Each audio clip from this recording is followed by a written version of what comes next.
اور وہ اچھے بھلے گھر کی سیٹنگ بگاڑ کے رکھ دیتے. ہر چیز الٹ پلٹ توڑ پھوڑ، گھر کا نقشہ ہی بگڑ جاتا. اور پھر رات کو جب عرصا اپنے گھر واپس جاتی تب انایا سکھ کا سانس لیتی. امی، آپا کو اپنے گھر میں سکون نہیں ملتا کیا؟ ہر دوسرے دن چلی آتی ہیں. اور امی، آپا کی کیا درگت بن گئی ہے؟ ایسی تو نہیں تھی یہ، اچھی بھلی اسمارٹ ہوا کرتی تھی، کتنی صاف ستھری اور اپنا خیال رکھنے والی تھی. مگر اب 4 دن کپڑے نہیں بدلتی، کنگھا نہیں کرتی، ہر بچے کی پیدائش پہ 5 کلو وزن بڑھا کر توپ بن گئی ہیں بالکل. اپنا خیال نہیں رکھتی، نہ احمر بھائی کا. ہر دوسرے دن ہمارے یہاں آ جاتی ہیں تو ان کا خیال کون رکھتا ہوگا؟ اور بھی تو لڑکیاں ہیں جو اپنے سسرال میں خوش رہتی ہیں، ان کے 3 4 بچے ہیں، مگر کوئی ایسا تو نہیں ہو جاتا نا. چپ کرو تم، امی اسے خاموش کروا دیتی. بہت بولنے لگی ہو. تو وہ کاندھے اچکاتی. وہ تو خود میں اور اپنی پڑھائی میں مگن رہنے والی سیدھی سادھی اور ویل مینرڈ لڑکی تھی، جو بس اپنے گھر کی، اپنے کمرے کی صفائی، سیٹنگ اور پڑھائی سے مطلب رکھتی تھی، جیسے اپنے کپڑوں کا، جولری اور وقت کی پابندی کا جنون تھا. وہ ذرا سی بھی غلط بات یا بد نظمی برداشت نہیں کر سکتی تھی، اور یہی وہ دوسروں سے چاہتی تھی. اس روز چھٹی تھی. آج انایا دیر سے سو کر اٹھی تھی. وہ اٹھ کر باہر آئی تو امی نے واشنگ مشین لگائی ہوئی تھی. وہ رات کو دیر تک جاگ کے پڑھتی رہی تھی کیونکہ ایگزامز ہونے والے تھے. اسے شرمندگی ہونے لگی. امی پہ پیار آ گیا. کتنا خیال رکھتی تھی وہ اس کا. گھر کی صفائی بھی ہو چکی تھی، ناشتہ تیار تھا، اور ساتھ ساتھ دوپہر کے لیے ہانڈی بھی چولہے پہ چڑھ چکی تھی. امی، میں بنا لوں گی لنچ، اس نے کہا. نہیں، تم پڑھائی کر لو بس. گوشت بھون کر لوکی ڈالنی ہے اب مجھے. تم ناشتہ کر کے پڑھنے بیٹھ جاؤ. ہاں، اپنے ابو کے لیے آج زردہ پکا دینا، انہیں تمہارے ہاتھ کا زردہ پسند ہے. امی نے مشین سے کپڑے نکال کے رسی پہ پھیلاتے ہوئے کہا. جی امی، بالکل، کہہ کے وہ کچن کی سمت چل دی. ناشتہ کر کے وہ صحن کے اس کونے میں آ گئی جہاں پر موتیے اور چنبیلی کے پودے لگے تھے، اور منی پلانٹ کے بڑے بڑے پتوں سے وہ چھوٹا سا کونا اس طرح سے کور ہو گیا تھا کہ وہاں کرسی پر بیٹھ کر پڑھنا انایا کو بہت اچھا لگتا تھا. اپنے گھر میں سب سے اچھی جگہ یہی لگتی تھی اسے. عرصا کا دیور اذلان انایا کو پسند کرتا تھا. وہ MBA کر چکا تھا اور ایک کمپنی میں پرکشش جاب پر فائز تھا. اس نے اپنی پسند کے بارے میں عرصا کو بتایا تھا. عرصا نے امی سے بات کی. کوئی منفی پہلو نظر نہ آیا تھا کہ رشتے سے انکار کیا جائے. احمد تھوڑا چھچورا، کام چور اور باتونی ضرور تھا، جبکہ اذلان اس کے بالکل برعکس نہایت سوبر، سنجیدہ، پڑھا لکھا اور سمارٹ بھی تھا. انایا سے پوچھا گیا. اسے بھی اذلان اچھا لگتا تھا. اسے رشتہ طے کر دیا گیا. احمد اور اذلان کے والدین حیات نہیں تھے، بس 2 بھائی اور ایک شادی شدہ بہن تھی جو دوسرے شہر میں رہتی تھی. انایا کی پڑھائی مکمل ہونے کے بعد شادی ہونی تھی. عرصا پر دوہری ذمہ داریاں آن پڑی تھی. ایک طرف بھائی جیسا دیور تھا تو دوسری طرف اپنی سگی بہن. آج کل انایا پڑھائی میں لگی ہوئی تھی. اذلان سے اس کی بات چیت ہوتی تھی. کبھی کبھار وہ گھر بھی آ جاتا تھا، ورنہ کال اور میسیجز پہ بات ہو جایا کرتی تھی. اذلان آج کل کے لڑکوں کی طرح چھچورا اور لا ابالی نہ تھا، بلکہ اس کی سنجیدگی اور بات کرنے کا خوبصورت اور دھیما لہجہ انایا کو بہت اچھا لگتا.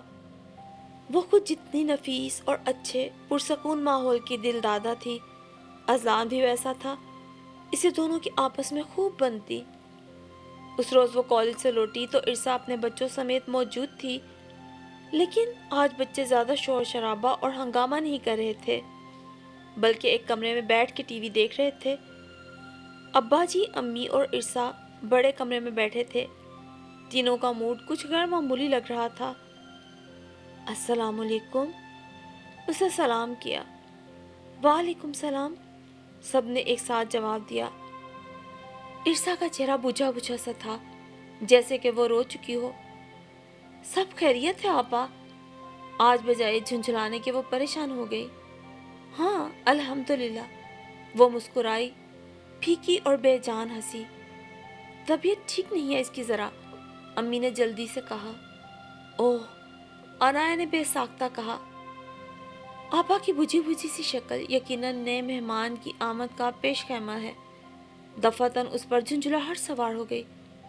پتہ نہیں کیا چاہتی ہیں آپا، دل ہی دل میں سوچتی ہوئی اپنے کمرے کی طرف چلی گئی۔ اس کا اندازہ 100% درست نکلا۔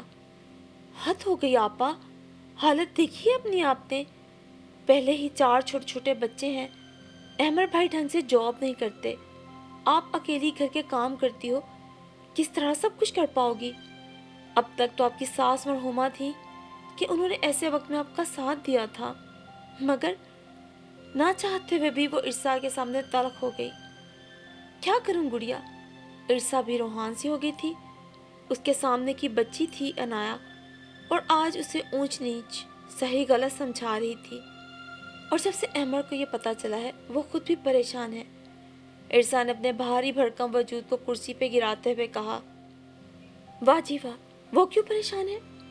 اے لڑکی، تمہارا دماغ زیادہ چلنے لگا ہے، بہت بولنے لگی ہو تمہیں کوئی ضرورت نہیں اپنی تقریر جھاڑنے کی، جتنی ہو اتنی ہی رہو۔ امی نہ جانے کہاں سے آ گئی اور اس کی بات درمیان سے اچک دی، اور اسے جھاڑ بھی دیا تھا۔ وہ منہ بناتی ہوئی اپنے کمرے سے نکل گئی۔ ارسا 2 دن رہ کے واپس چلی گئی تھی، مگر اس بار ارسا بہت بجھی بجھی سی رہی تھی۔ اس کی یقیناً کوئی اور وجہ ہوگی، نہ جانے کیوں انایا کے ذہن میں یہ خیال بار بار آیا تھا۔ اذلان سے بات ہوئی تھی، وہ نارمل تھا، اس نے کوریدا بھی، مگر اذلان نے ایسی کوئی بات نہیں کی تھی۔ پھر انایا کے امتحانات بھی سر پہ تھے، اوپر سے ہر دوسرے دن ارسا کی آمد اور اس کے ساتھ گھر کے ماحول میں عجیب سا تناؤ۔ انایا کی سمجھ میں نہیں آ رہا تھا، مگر اس وقت وہ اپنا سارا دھیان صرف اور صرف پڑھائی پہ رکھنا چاہتی تھی۔ کمرے کے باہر کیا ہو رہا ہے، کون آتا جاتا ہے، اسے کوئی غرض نہ تھی۔ وہ مکمل طور پر کمرے میں بند ہو چکی تھی۔ کھانے کے وقت پر امی کھانا دے جاتی اور چائے کے وقت چائے۔ ان دنوں میں شادی کی تیاریاں بھی ہو رہی تھی، ایگزامز کے بعد جلدی شادی کی تاریخ طے ہو چکی تھی۔ اللہ اللہ کر کے اس کے امتحانات ختم ہوئے اور اس نے سکھ کا سانس لیا۔ آخری پیپر دے کر آئی تو خوب لمبی تان کے سوئی۔ شام کو سو کر اٹھی، بات لے کے قدرے فریش ہو گئی تھی۔ وہ کمرے سے باہر آئی تو حسب معمول آپا کے بچوں کو گھر میں دیکھا۔ آپا امی کے کمرے میں تھی۔ اس نے چائے بنائی اور تینوں کپ ٹرے میں رکھ کر امی کے کمرے میں چلی آئی۔ ارسا رو رہی تھی۔ آنے تو تمہارے ابا کو، میں بات کرواتی ہوں ان سے، تم فکر مت کرو، امی اسے تسلیاں دے رہی تھیں۔ ہائے آپا، خیریت تو ہے، کیا ہوا؟ چائے کی ٹرے میں اس پہ رکھ کر وہ ارسا کے قریب آ بیٹھی۔ ارسا اور زیادہ رونے لگی۔ ارے آپا کیا ہوا؟ امی جی سب ٹھیک تو ہے نا؟ احمر بھائی اور اذلان؟ اس نے پریشانی سے پوچھا۔ احمر دوسری شادی کر رہا ہے۔ امی نے تو جیسے انایا کے سر پہ بم پھوڑا۔ کیا؟ پاگل ہو گئے ہیں احمر بھائی؟ اب انہیں ایسا کرتے شرم نہیں آ رہی؟ بچی بڑی ہو رہی ہے، 4 بچے ہیں، اور جب کہ چھوٹے بھائی کی شادی ہو رہی ہے تو انہیں یہ شوق کیوں چڑھا ہوا ہے؟ اسے زبردست شوق لگا۔ اس کے لیے یہ خبر قطعی غیر یقینی تھی۔ ایسا کیسے ہو سکتا ہے؟ وہ تو ڈھنگ سے کماتے بھی نہیں ہیں، اپنے بیوی بچوں کو ڈھنگ سے پال نہیں سکتے، اور چلے ہیں شادی رچانے۔ گھر کا ماحول عجیب سا مگدر ہو گیا تھا۔ اس نے اذلان کو کال ملائی تو اذلان نے خود بھی شدید حیرت کا اظہار کیا کہ مجھے تو کچھ پتہ ہی نہیں، میں تو صبح جا کے رات کو آتا ہوں، مجھے اندازہ نہیں تھا کہ بھائی اور بھابھی میں کیا ناچاکی ہے، یہ کیا مسئلہ ہو گیا ہے، میں پتہ کرتا ہوں۔ اذلان اس وقت بھی آفس میں تھا۔ اذلان اور انایا کی شادی ہونے والی تھی، تیاریاں ہو رہی تھی کہ اچانک سے احمد نے یہ نیا شوشہ چھوڑ دیا جو سب کے لیے بہت پریشان کن اور غیر متوقع تھا۔ سارے خاندان میں تھو تھو ہونے والی بات تھی۔ ابا گھر آئے اور ان کو ساری بات بتائی گئی، وہ بھی حیران رہ گئے۔ تب ابا نے احمد کو کال کی کہ وہ کچھ دیر کے لیے گھر آ جائے، انہیں کچھ بات کرنی ہے۔ اور پھر جب اسے پتا چلا کہ احمد بھائی دوسری شادی اس وجہ سے کر رہے ہیں کہ آپا اپنا بالکل بھی خیال نہیں رکھتی، نہ گھر کی فکر کرتی ہیں نہ احمد بھائی کی،